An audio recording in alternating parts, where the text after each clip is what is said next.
আসসালামু আলাইকুম সবাইকে।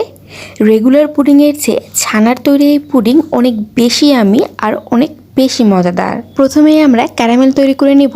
এর জন্য আমি নিয়ে নিচ্ছি 4 টেবিল চামচের মতো চিনি আর 2 থেকে 3 টেবিল চামচের মতো পানি। এখন চুলার আঁচ লোতে রেখে এই চিনি আর পানি জাল করে আমি ক্যারামেল তৈরি করে নিব। যখন মধুর মতো এমন সুন্দর কালার চলে আসবে, ঠিক এই পর্যায়ে চুলার জাল বন্ধ করে দিতে হবে। ক্যারামেল ভালো মতো সেট হয়ে যাক, এর ফাঁকে একটি বড় হাঁড়িতে পর্যাপ্ত পরিমাণ পানি দিয়ে তাতে একটি স্ট্যান্ড দিয়ে ঢাকনা লাগিয়ে পুডিংয়ের জন্য পানি গরম করতে দিয়ে দিলাম। আর এদিকে ছানার পুডিংয়ের যে মেন উপকরণ হলো ছানা, এই ছানাটা পুডিংয়ের জন্য এখন প্রসেস করব। এখানে আমি প্রায় 1 কাপের মতো ছানা নিয়েছি। এই ছানা আমি একটি ইলেকট্রিক ব্লেন্ডারের মধ্যে নিয়ে নিচ্ছি আর তাতে দিয়ে দিচ্ছি 1/4 কাপের মতো চিনি। আরও এর মধ্যে আমি দিয়ে দিচ্ছি প্রায় 1 কাপের মতো গরুর দুধ। এই দুধ আমি আগে থেকে খুব ভালো করে জাল করে মোটামুটি একটু ঘন করে নিয়েছিলাম।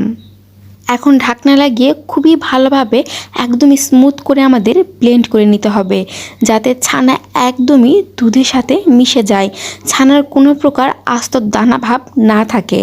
ছানা আর এই দুধ যত ভালোভাবে ব্লেন্ড করা হবে, এই পুডিং কিন্তু ততই স্মুথ আর ক্রিমি হবে আর ততই টেস্টি হবে। ব্লেন্ড করে নেওয়ার পরে একটি বোলে আমি ঢেলে নিচ্ছি আর তাতে আমি আরও প্রায় 2 কাপের মতো উষ্ণ গরুর দুধ দিয়ে দিচ্ছি। এই দুধও কিন্তু মোটামুটি আমি আগে থেকে জাল করে একটু ঘন করে নিয়েছিলাম আর একটি আঙুল চোবানো যাবে ঠিক এরকম উষ্ণ গরম দুধ দিতে হবে। আর সামান্য একটু ভ্যানিলা এসেন্স দিয়ে দিচ্ছি। আপনারা চাইলে কিন্তু সামান্য একটু এলাচ গুঁড়ো ব্যবহার করতে পারেন। এরপরে একটি বাটিতে আমি নিয়ে নিচ্ছি রুম টেম্পারেচারে থাকা 3টি ডিম। আর অবশ্যই কিন্তু যদি ফ্রিজে থাকে এই ডিম, তাহলে অন্তত আধা ঘন্টা আগে বের করে রাখবেন। আর এই ডিম কিন্তু আমরা ব্লেন্ড করব না আজকে, আমরা শুধুমাত্র একটি কাঁটা চামচের সাহায্যে খুব ভালো মতো ফেটিয়ে নিব। তবে ফাটানোর ক্ষেত্রে খুব বেশি তাড়াহুড়া করা যাবে না, তাহলে কিন্তু ডিমের মধ্যে ফেনার সৃষ্টি হবে।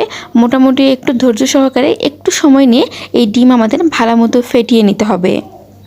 খুব ভালো মতো ফেটিয়ে নেওয়া এই ডিম আমরা এখন উষ্ণ গরম ছানা আর দুধের মিশ্রণের মধ্যে দিয়ে খুব ভালো মতো আলতো করে একটু মিক্সড করে নিচ্ছি। এই যে দেখুন, এই মিশ্রণটা কিন্তু এখন অনেক ঘন হয়ে গেছে আর এটা কিন্তু এখনই অনেক ক্রিমি একটা ভাব চলে এসেছে। এই যে দেখুন, ক্যারামেলে কিন্তু খুব ভালো মতো সেট হয়ে গিয়েছে। এখন একটি চাকনির সাহায্যে পুডিংয়ের মিশ্রণ আমি এভাবে ছেঁকে দিয়ে দিচ্ছি। এতে করে এই ছানার পুডিং অনেক স্মুথ হবে। এখন পুডিংয়ের বক্সের মুখ লাগিয়ে দিয়ে আমরা প্রথমের দিকে যে একটি বড় হাঁড়িতে পানি গরম করতে দিয়েছিলাম সেখানে দিয়ে দিচ্ছি আর অপেক্ষা করছি 30 থেকে 40 মিনিট। আর চুলার আঁচ কিন্তু অবশ্যই এরকম লোতে থাকবে। 40 মিনিট পর এই যে আমার পুডিং হয়ে গিয়েছে। এখন এটা ঠান্ডা করে ফ্রিজের নরমালে আধা ঘন্টা রেখে তারপরে আমি পরিবেশন করে নিব। এভাবেই তৈরি হয়ে গেল মজাদার ছানার পুডিং।